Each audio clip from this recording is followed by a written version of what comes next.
Sa iyo lang, Lord, ako kakapit at laging lalapit. Panginoon, salamat sa lahat ng tulong mo sa akin. Thanks for always being there. Always being there to guide me and to direct my path. Salamat sa laging handang sumuporta sa akin, Panginoon. Panginoon, kayo po ang gagawin naming lakas. Alam po namin na kaya nyo kaming tulungan.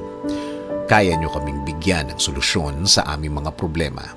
Problema na nagpapahina sa amin. Marami po ang mga dumadating sa aming mga buhay ngayon, Panginoon. Marami ang nagiging hadlang sa aming plano at mga pangarap. Alam po namin na iisa-isahin niyong tatanggalin ang mga ito bilang bahagi ng pag-aalaga niyo sa amin. Panginoon, alam po namin na hindi na magtatagal ang mga nagpapahirap sa aming problema.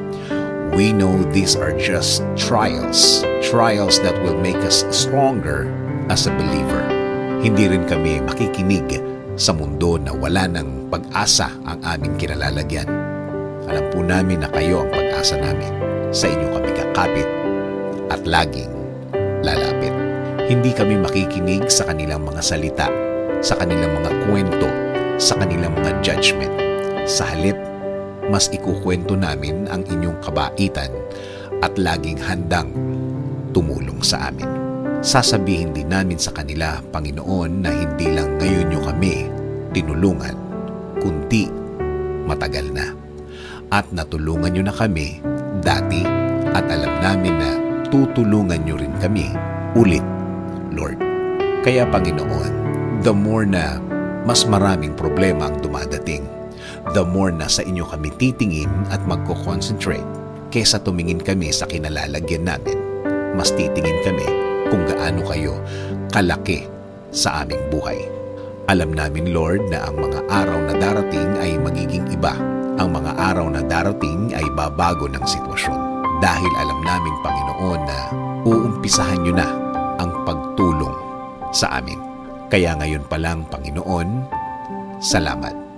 Maraming salamat, Panginoon. Lord, ikaw na ang bahala sa aking pamilya.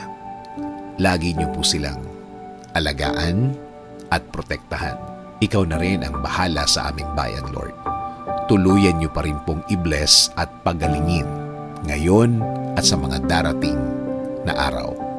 This is our prayer. In Jesus' name, Amen.